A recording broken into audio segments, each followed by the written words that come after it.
Mga master, okay lang bang? Huwag niyong skip ang mga ad sa aking mga video kung okay lang mga master. Salamat sa solid na suporta po. Yon, what's up mga masters? Nandito na naman tayo sa panibagong araw, panibagong kabanata na naman ang pagsasama-samahan natin ngayon guys.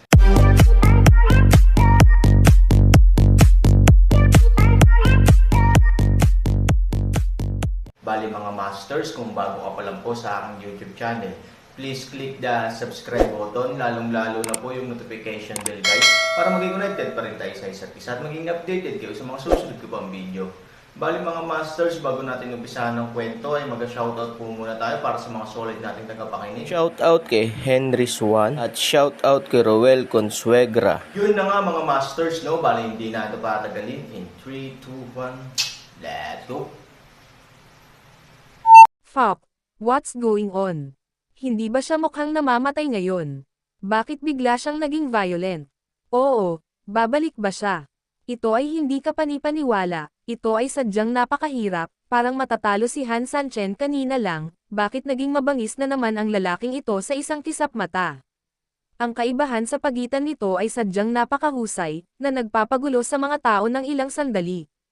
Tingnan mo, at si Heifang, na nasa daan, ay biglang tumingin sa malayo habang nagsisigawan ang kanyang mga tauhan. Sa kalagitnaan ng hangin, ang buong katawan ni Han Sanchen ay natatakpan ng itim na enerhiya, na halos nagpadilim sa kalahati ng kalangitan. Ang ganoong kalaking galaw ay nakakatakot na ang mga tao sa pagtingin pa lamang dito, hindi pa banggitin ang death aura na dala ng paparating na demonyong enerhiya. Anong nangyayari? Kanina lang, siya, di ba malapit na siyang matalo? Tumigil si Heifeng at hindi maintindihan ang kanyang mga nasasakupan. Halatang naguguluhan din ang mga nasasakupan, at saglit na wala silang ideya sa nangyayari. Sa wakas ay kinailangan ni Heifeng na tingnan ang espesyal na sugo na nakaputi sa tabi niya, ngunit halata rin na ang lalaking ito ay nakasimangot sa oras na ito at walang sinabi, na mukhang isang asong malayo. Alam niyang galit ang sagong nakaputi. Medyo hindi rin siya mapakali dahil mali lang ang pagkakaintindi niya sa kabilang partido. Pero, anong magagawa niya ngayon? Hindi niya maklear ang pangalan ng puting mensahero, kung hindi niya linisin ang kanyang pangalan, hindi siya maaaring humingi ng tawad. Nagngangalit ang kanyang mga ngipin, ang tanging bagay na maaari niyang gawin ngayon ay ang patuloy na tingnan ang sitwasyon at umaasa na ang taong ito ay nambobola. Boom! Ngunit maraming beses, kung ano ang iyong kinatatakutan ay mangyayari. Biglang sumabog ang Han Sanchen sa kalagitnaan ng hangin. Tulad ng isang nagniningas na araw, ang lahat ay biglang pinakawalan ng buo, at isang malaking halaga ng demonyong enerhiya ang bumuhos na parang baha sa isang iglap. Boom! Sa ilalim ng demonyong enerhiya, kung saan ang Han Sanchen ang sentro, may mga malalaking pagsabog sa paligid. Ang lahat ay nagkalat sa ilalim ng mga alon ng demonyong enerhiya.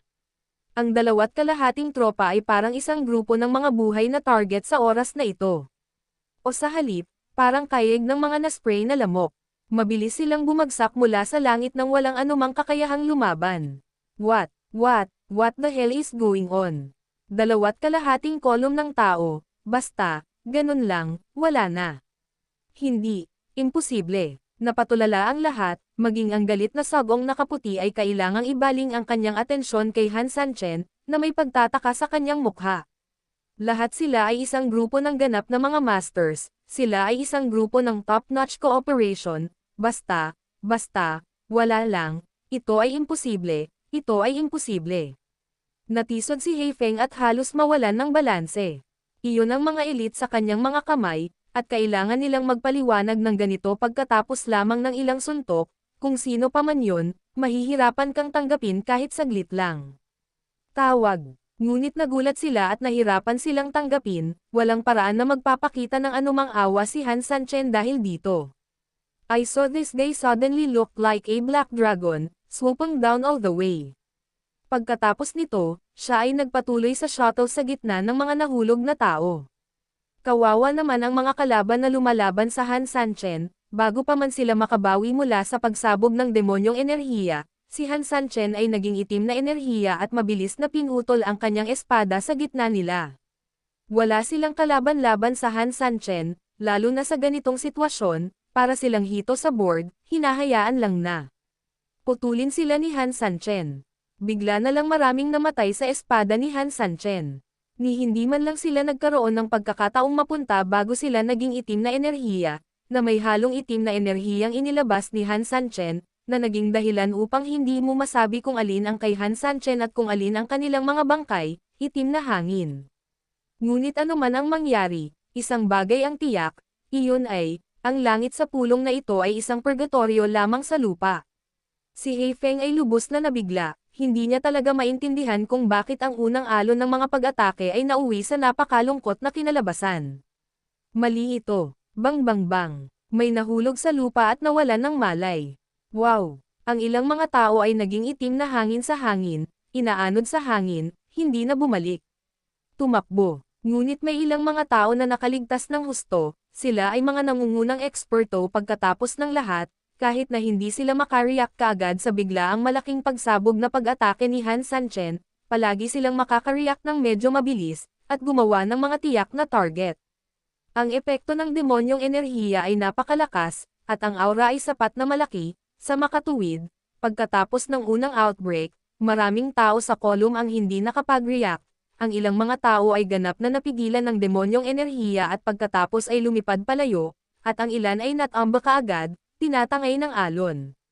Ngunit ang bilang ng mga tao na namatay sa ilalim ng pag-atake ng demonyong enerhiya ay hindi ganoon karami, o kahit napakakaunti. Ang tunay na casualty ay dulot ng huling ditch attack ni Han Sanchen, ngunit isa lang siyang tao, kaya nakatadhana na higit sa kalahati ng mga tao ang makakaligtas sa mahirap na kapaligirang ito. Hindi na sila makalaban pa, at hindi nila malinaw na makita kung nasaan si Han Sanchen noong napakalakas ng demonyo at itim na enerhiya. Dagdag pa, si Han Sanchen na ngayon ang gumagawa ng ganap na inisyatiba, ang OpenSea ba ay napakabangis at wala na silang porma sayon.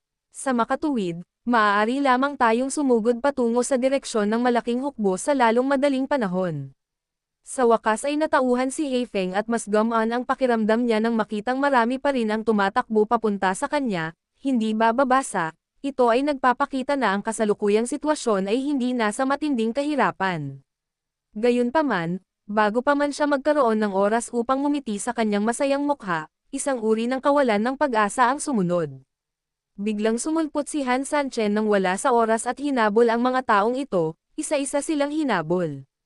Ang taong nakatakas ay hindi makatingin sa kanyang likuran, at imposibleng makipagkompetensya kay Han Sanchen sa bilis, at siya ay nagpapanik. Ang tanging magagawa lang nila ay ang magdasal na sana ay hindi sumulpot si Han Sanchen sa likuran nila. Puff, puff, sunod-sunod na sinaksak ni Han Sanchen ang likod ng mga nakatakas, ganap na tinapos ng mga taong iyon ang kanilang buhay bago pa man sila nagkaroon ng oras na umiyak sa sakit. May mga taong naiiwan na lang na may mga malamig na bangkay, at may mga taong katulad ng taong ngayon lang, dahil sa sobrang dami ng dugo ang kinakain nila, naging isa na ang katawan nila sa dugo, at nagiging itim na usok lang. Kung ano ang pinaka nakakawalang pag-asa sa buhay ay kapag mayroon kang kaunting pag-asa, ito ay nagbibigay sa iyo ng walang katapusang kawalan ng pag-asa. Sa ngayon, yun lang. Sa orihinal, marami pa ring taong nakatakas mula sa dalawang kolum. Gayunpaman, sa ilalim ng mga huling hit ni Han Sanchen ng sunod-sunod, higit sa kalahati ng mga tao ang nagsimulang mawalan ng kanilang mga numero. Ang pinaka nakakatakot ay dahil medyo malayo sa kanila ang malaking hukbo, parang hindi makatotohanan na umasa na lang sa kanila na masagasaan sila. Sa madaling salita, maaaring mamatay silang lahat sa ilalim ng patalim ng butcher ni Han Sanchen. Gaya ng inaasahan, hindi napigilan ng sagong nakaputi ang kanyang ulo. Nahulaan niya na may ganitong madiskarteng layunin si Han Sanchen, nahulaan din niya na gusto ni Han Sanchen na dahan-daang kumain ng elepante tulad nito. Sayang at this most critical moment, walang nakinig sa kanya. Hindi niya alam kung matutuwa ba siya o malulungkot kapag nakita niya ang tagpong ito, siya ay masaya na ang mga taong ito na hindi naniniwala sa kanya at kahit na sinisiraan siya sa wakas ay nakatanggap ng kanilang kabayaran at nagbayad ng napakabigat na halaga. Ngunit ang nakakalungkot ay ang mga taong ito ay pawang mga kasama sa kanyang panig, paanong hindi nakakalungkot pagmasdan silang mamatay sa harap niya. Baka nailigtas pa niya ang buhay nila. Pero ngayon, nakakalungkot ang mga tao, patayin. Sa kabilang panig, pinatay ni Han Sanchen ang karamihan sa mga taong nagtangkang tumakas, itinaas niya ang jade sword sa kanyang kamay at tinitigan ang gilid na ito gamit ang isang pares ng pulang dugo na mga mata, na parang sinisigawan niya ang itim na hangin sa hangin. Bagsak lang kayong lahat mga general. Kayong lahat ay mga patay na kaluluwa at langgam sa ilalim ng espada. Halika, sigurado, sigaw ni Han Sanchen, ang kanyang mga mata ay puno ng dugo, ngunit sila ay mas napuno ng pagnanais na pumatay. Ang dagandong na ito ay parang diablo na dumarating sa mundo at tumitingin sa mundo, o parang Diyos na bumababa para tingnan ang lahat ng nabubuhay na nilalang. Nang makita ito, isang grupo ng mga tao, kahit na medyo malayo sila, ay nanginginig pa rin sa dagandong, at maraming tao ang hindi namamalayan na umatras. Natatakot ako na mapahamak ako ng mga isda sa lawa. Ito. Medyo nataranta ang itim na hangin. Hindi naman sa hindi niya kayang mamatay ang mga taong ito, ngunit ang ugat ng bagay na ito ay lubhang nakapanlulumo at nakakatakot. Dapat mong malaman na mahusay ang pagkalkula ni Heifeng, at walang posibilidad na manlaban si Han Sanchen, ngunit ang resulta ay hindi lamang lumaban si Han Sanchen, ngunit gumamit din ng ganoong paraan upang gawin ang gayong karumal-dumal na bagay, angat. Ang pinakamahalaga ay ang lahat ng bagay sa sandaling ito ay pinaalalahanan ng espesyal na sugo na nakaputi noon, ngunit, hindi niya ito pinagseseryoso, kaya't napunta siya sa ganitong sitwasyon. Ang ganoong uri ng panghihinayang at hindi pagpayag ay nakasakit ng malalim sa kanyang puso, at labis din na ikinagulat ng kanyang puso. Ngayon, ano ang dapat nating gawin ngayon? Tumingin si Heifeng sa puting sugo, umaasang magbibigay ito ng mungkahi. Sumimangot ang Special Envoy in White at tumingin lang kay Han Sanchen nang walang imak. Marahil, para sa kanya, hindi pa niya natatanggap ang huli niyang paghingi ng tawad. O kaya naman, hanggang ngayon, hindi pa rin niya alam kung paano haharapin si Han Sanchen. Nakatingin sa kanilang espesyal na sugo na nakatingin sa sagong nakaputing damit, ang ilan sa kanyang mga nasasakupan ay medyo hindi nasisiyahan. Kung ang sarili nilang sugo ay humingi ng tawad sa puting sugo, ibig sabihin ay yumuyuko talaga sila sa puting sugo. Ito ang nagpapahirap sa kanila na tanggapin, tutal walang gustong masampal sa mukha ng madali. Espesyal na sugo, hindi na kailangang humingi ng tulong sa iba. Tama, ang pinakamabilis na talunan sa Martial Arts Academy, may mga kwalifikasyon ka ba para mang-aral dito? Siguro, matagal na silang nakipag-walk up kay Han Sanchen, kaya internally ginawa ang mga kaukulang tactical arrangement, natural, kung ano ang gustong gawin ni Han Sanchen, malinaw sa lahat. Oo, dahil lahat sila ay traidor, hindi ba magiging madali para sa kanila na malaman kung ano ang gustong gawin ni Han Sanchen?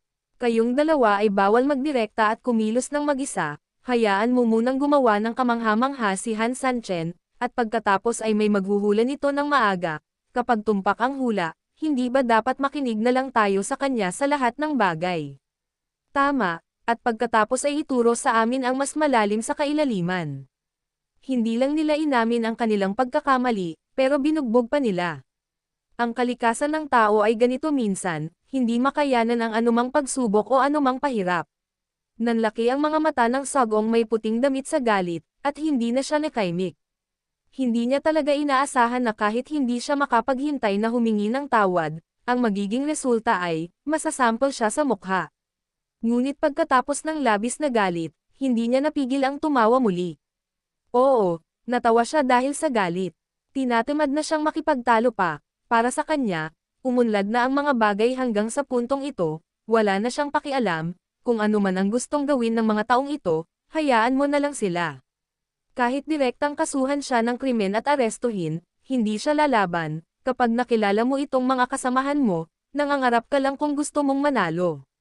Ano ang ibig sabihin ng hindi karapat-dapat manalo?